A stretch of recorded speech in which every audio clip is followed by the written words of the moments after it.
Oi, pessoal! Este é mais um episódio do Papo de Autor e na conversa de hoje nós vamos falar com uma referência do mundo espiritualista. Eu vou usar minha colinha porque o nosso convidado faz muitas coisas. Ele é advogado, é psicanalista e presidente do Centro de Formação Espiritual Águas de Aruanda. Além disso, ele é nosso autor best-seller com o livro Ervas e Benzimentos, autor do livro O Poder do Arcanjo Miguel e também do nosso lançamento do Tatu Bola, o livro Rafael o Benzedor e a Galinha Cocota. O nosso convidado de hoje é Fábio Dantas.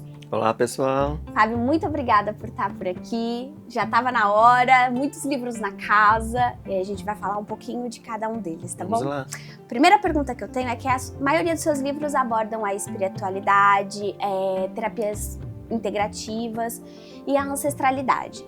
E aí eu queria saber como nasceu a sua relação com esse tema e por que falar sobre ele. Vamos lá, então. Desde criança, eu fui criado com um processo natural, essas práticas integrativas. Então, mexer no barro, mexer nas ervas, fazer um chá, fazer uma pomada. E fui criado vizinho a duas benzedeiras que me ensinaram essas práticas. Sempre que tinha algum problema de saúde, então a gente recorria para um benzimento, para um chá, para um banho de ervas. Isso foi entrando na minha rotina de forma muito natural, por isso que eu escrevo muito sobre esse assunto. O Ervas e Benzimentos, ele é um manual bem completo sobre plantas e orações. E eu queria saber por que você decidiu registrar em livro? Por que usar este método e qual a importância desse livro? Todos esses métodos que eu coloco no livro foram passados por benzedeiras, por estudos que eu fiz desde a infância, de meus livros, de anotações. Esse livro daqui é o espelho dos meus livros de anotações de todo esse estudo que eu fiz das ervas, das orações, dos benzimentos, dessa alquimia, dessa mistura, de acordo com cada fase da minha vida. Então, problemas como que eu tive catapora, cachumbra, febre de tifo, tudo isso foi um marco na minha vida de ervas. As ervas que me curaram de muitas doenças, já que eu morei no interior e lá a prática da medicina não era muito comum. Então a gente precisava recorrer e principalmente na infância, alguns problemas que eu tive para dormir, aquele terror noturno de crianças e as rezas e benzimentos foram me acalmando, me tranquilizando e fazendo com que eu seguisse minha jornada. Durante a organização e das pesquisas do conteúdo, teve algum ponto que mudou você pessoalmente ou que foi uma surpresa para você? Conta um pouquinho pra gente. Sim, a parte dos benzimentos. Eu comecei, cada benzimento que eu coloco no livro, eu pratiquei em mim e fui vendo a reação do meu corpo, meu comportamento, essa ligação do corpo, mente e espírito. Então, eu já fazia muitos banhos de ervas, eu já fazia essas bebidas com chás, mas os benzimentos me marcaram profundamente e como eu posso levar isso para as pessoas, esse resgate da ancestralidade, que todas as pessoas podem benzer. Uma mãe que está com um filho ali com terror noturno, com problema de saúde, uma dor de cabeça, ela às vezes não tem tempo de recorrer à medicina. Então ali à noite ela pode fazer um emergencial de um benzimento, pode colocar um manjericão no travesseiro, pode fazer uma reza, isso daí vai acalmando. Então eu trago que todas as pessoas elas podem benzer e pode fazer o autobenzimento e se conectar com a sua espiritualidade. É muito curioso que o Ervas e Benzimentos ele é um livro sobre espiritualidade, né? Ele não é focado numa religião ou numa fé precisa. Eu tava conversando com você, né, que quando eu era pequena, tinha uns 7, 8 anos, tive cachumba. E a minha madrinha, batizada na igreja católica, era católica, ela fazia um dos benzimentos que você coloca aqui, que é da colher de pau, né? Passar a colher de pau para poder ajudar.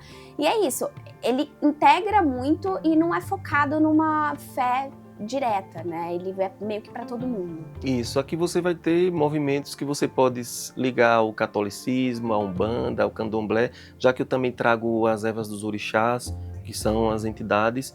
Então, como você falou, cada doença tem um benzimento específico. Tem para cair a verruga, eu já fiz e deu certo na minha infância e passo para as pessoas. A da colher de pau que você falou. Quando eu tive catapora também, eu machucava cânfora com ervas e fazia esse preparo.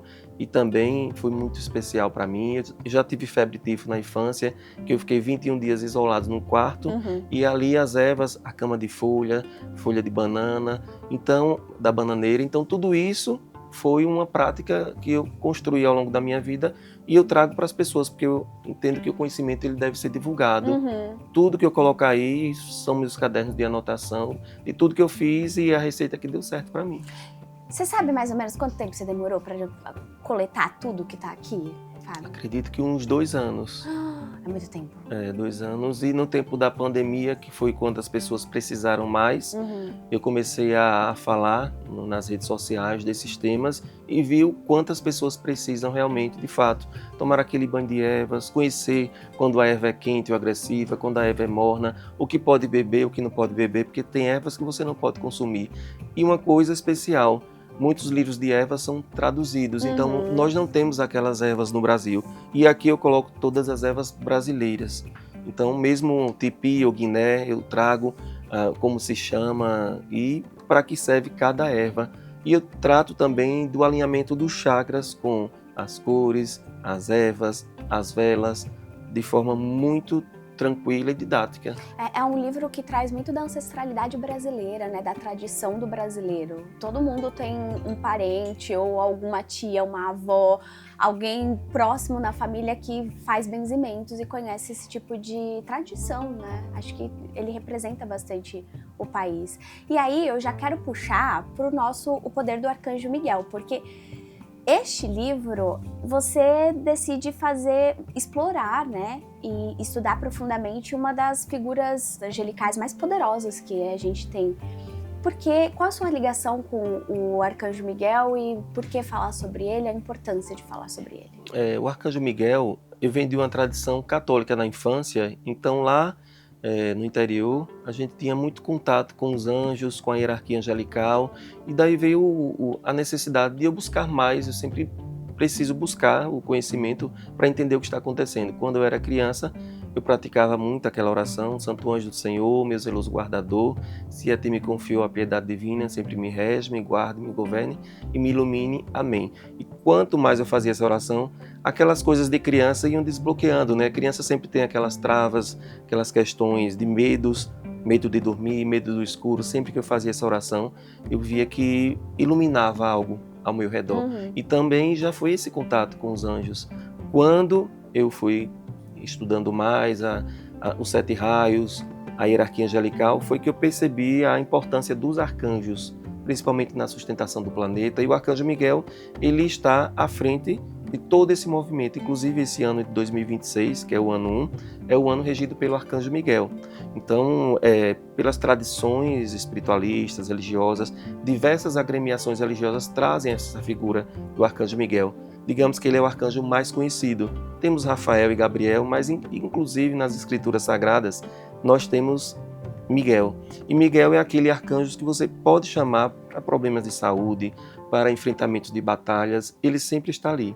E como eu ensino no livro, a energia de anjo, de arcanjo, você precisa decretar, você precisa chamar, invocar.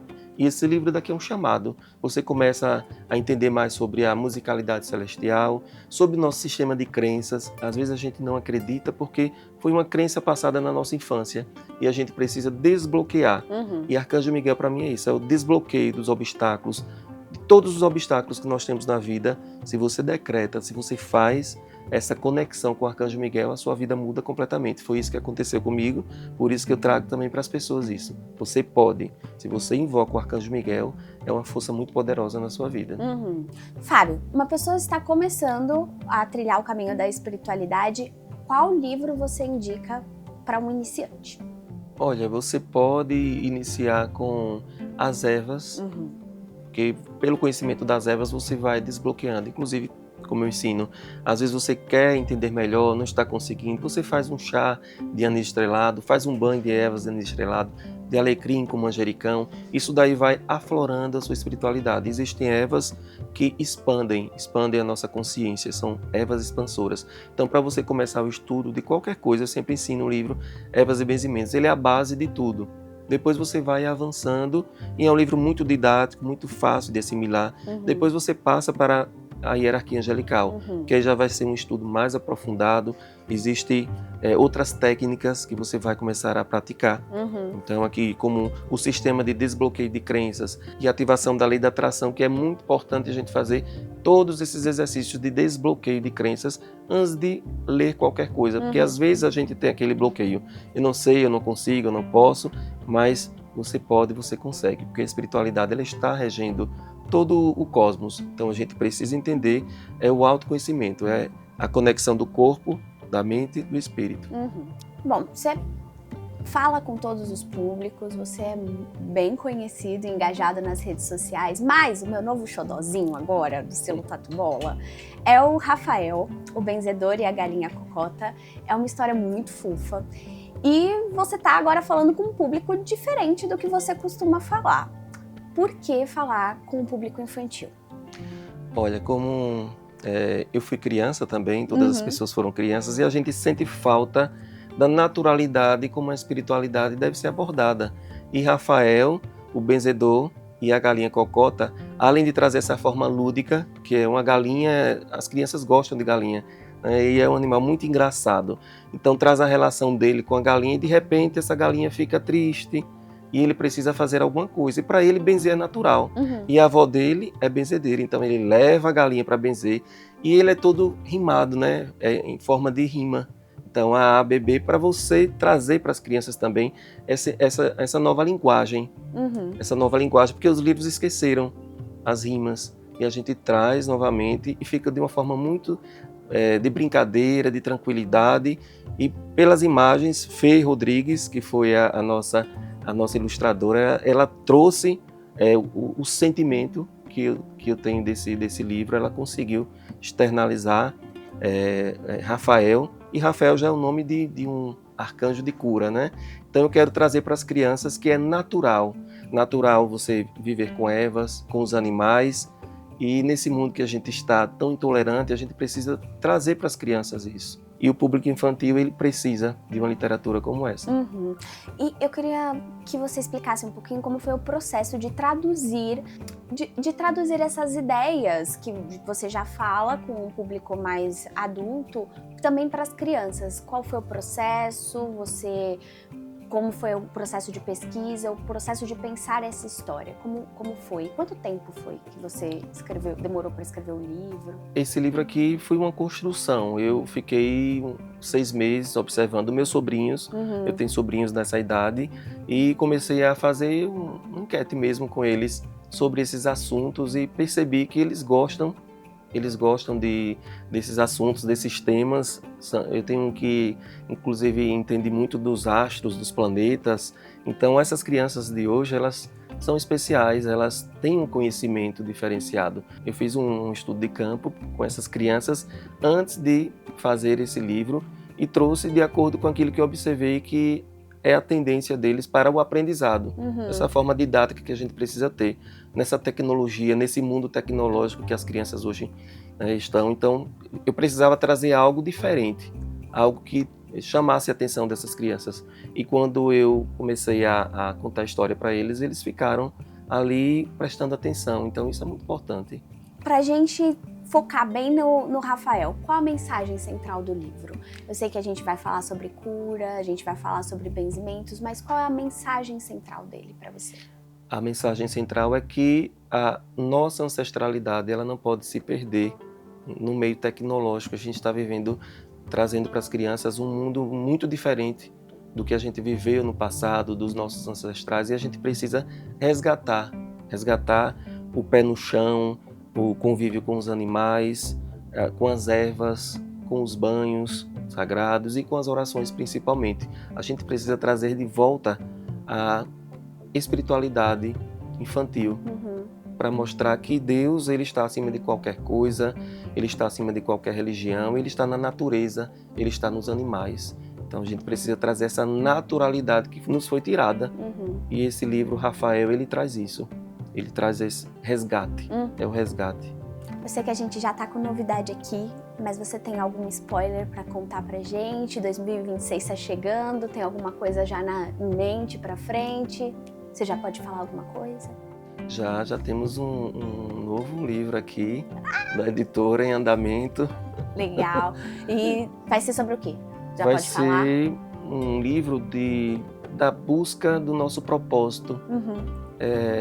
Aquela bússola que a gente tem dentro de nós, que a gente passa a vida procurando, o nosso propósito não encontra. Então será um livro que eu vou tratar isso. Qual o seu propósito de vida? Então esse livro ele vai abordar isso, ele vai direcionar você para você entender a sua essência, para você se encontrar. Muitas pessoas estão desencontradas. E esse livro foi um livro que me fez também me encontrar. Eu vou trazer essa fórmula, como foi que eu me encontrei. Esse livro eu não vou dizer o nome ainda, mas esse livro vai ser uma bússola que as pessoas vão olhar e vão se identificar e vão chegar ao final do livro de uma forma diferente. Tá bom, a gente guarda o segredo do título, mas você me conta depois, tá bom? Certo. Só pra mim. Fábio, a gente tá chegando no final. E aí a gente sempre deixa esse espaço para você falar com quem assistiu a gente até aqui. Então, a sua câmera é aquela, você quer deixar uma mensagem, fica à vontade. Sim, não desista de você, não desista do seu propósito. Busque quebrar todas as crenças que colocaram na sua vida, que você não pode, que você não consegue. Leia. A leitura é o nosso maior mecanismo de expansão da nossa consciência. Se você tiver alguma coisa para se apegar, se apegue à leitura, que a leitura vai libertar você. É isso, muito obrigada, Fábio, pela sua participação. Já aguardo ansiosa o próximo livro, mesmo que a gente já tenha um novinho aqui. Então é isso, a gente se vê no próximo Papo de Autor. Tchau! Eu sou de Áries, com ascendente em Peixes. Olha, cuidado com esse ano de Marte aí, viu? Pois é. Você não brigar com o povo. Peixes faz ela esquecer da briga, né? Bom é isso. Mas aí vem a lua em Virgem.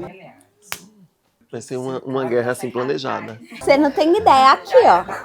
Quando menos espera, eu só venho aqui e falo assim, lembra em 1994? Eu sei como é.